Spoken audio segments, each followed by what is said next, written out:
धनबाद के सिंदरी निवासी एक परिवार ने अपने बेटे की जर्मनी में हुई संदिग्ध मौत को लेकर गंभीर सवाल उठाए हैं। गांधी सेवा सदन में आयोजित प्रेस वार्ता में परिजनों ने पत्नी पर बेटे की हत्या का आरोप लगाते हुए पूरे मामले की निष्पक्ष जांच और न्याय की मांग की। नमस्कार, आप देख रहे हैं मिरर मीडिया, मैं हूं अंजलि। परिजनों ने बताया कि उनका बेटा जर्मनी में विगत 12 सालों से रह रहा है। 5 वर्ष पूर्व उनकी शादी उड़ीसा के रहने वाली युवती से लव मैरिज हुई थी।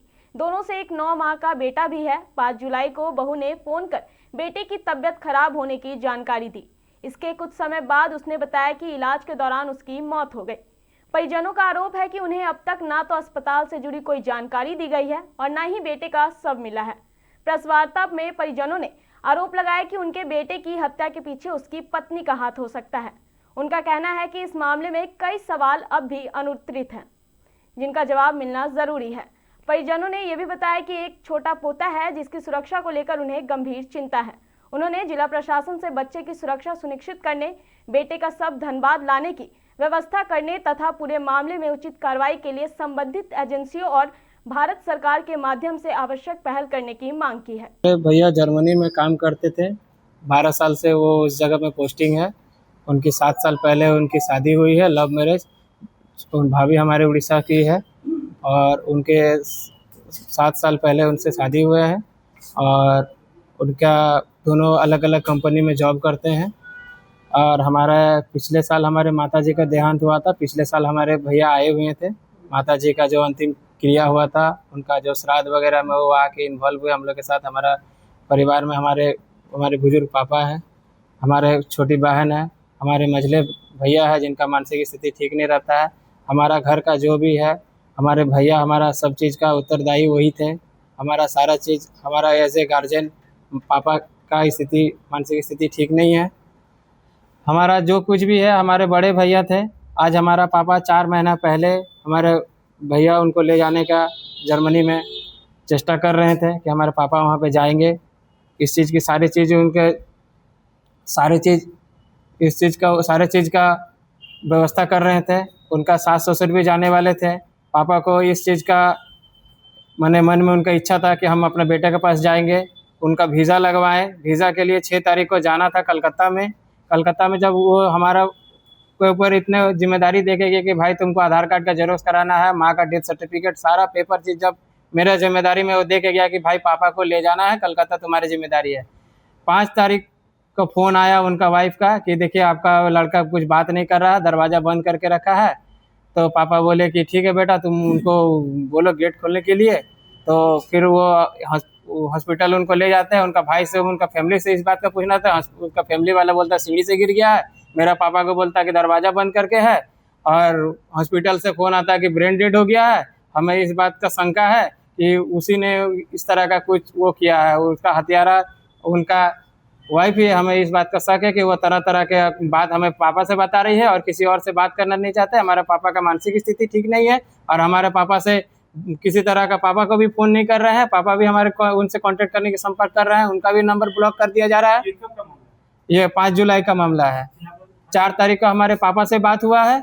लास्ट हमारे भैया का 4 जुलाई को बात हुआ कि पापा हम आपको कल बात करेंगे, आपको कैसे क्या जाना है। 5 तारीख से उनसे कोई बात नहीं हुआ। डायरेक्ट उनका पत्नी फ़ोन करती है पापा को, ऐसा ऐसा कांड हो गया है, वो गेट नहीं खोल रहा है, क्या है हमें कुछ मालूम नहीं है। उनका परिवार से हमें संपर्क करने का सहायता किया तो उनका भाई बोल रहा है कि वो सीढ़ी से गिर गया है। पापा को कुछ अलग बात बता रही है। आप लोग क्या मांग रहे हैं? हम लोग ये बात मांग रहे हैं कि वो उनका बॉडी यहाँ पे आना चाहिए। हम डीसी महोदय से हम इस बात पे अपना पत्र भेजे हैं।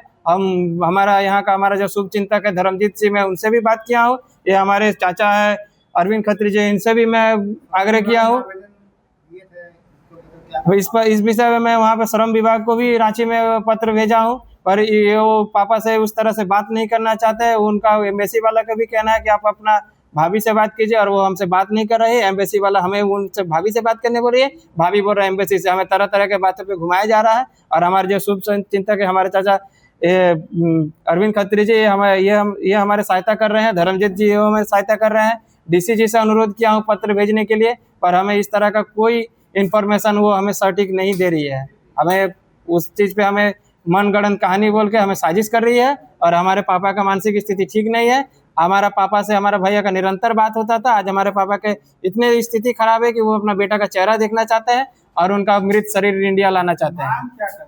मांग हमारा यही है कि वो अपना पुत्र का, मेरे भैया का मैंने मृत शरीर मैं इंडिया वापस लाना चाहता हूँ अपने पैतृक आवास में। पता चला इनसे इनकी भाभी बात नहीं कर रही थी, उनकी डेड होने जाने के बाद फिर हम लोगों ने प्रयास कर कर एम्बेसी से बात कर कर उनको बात कराया तो इनका भाभी बात की। अब कोई सही उत्तर नहीं दे रही है कि कबीरपुर हॉस्पिटल में है ये है, मगर मुख्य मांग यही है कि यहाँ इनका बच्चा का सबको लाया जाए ताकि दाह संस्कार हो।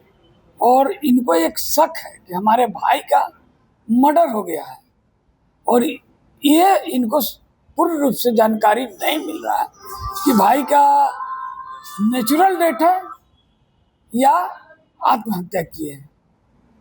कुछ नहीं, एम्बेसी से हम लोग प्रयास किए थे, उसकी भाभी बात की, उसके बाद इनका मानसिक संतुलन ठीक नहीं है तो बढ़िया से बात नहीं हुआ, उसका दो बात संपर्क तोड़ दिए। हाँ, जांच तो हो रहा होगा तभी इतना दिन सब रखता है। अब वहाँ का क्या कानून है हम लोग तो नहीं जानते हैं।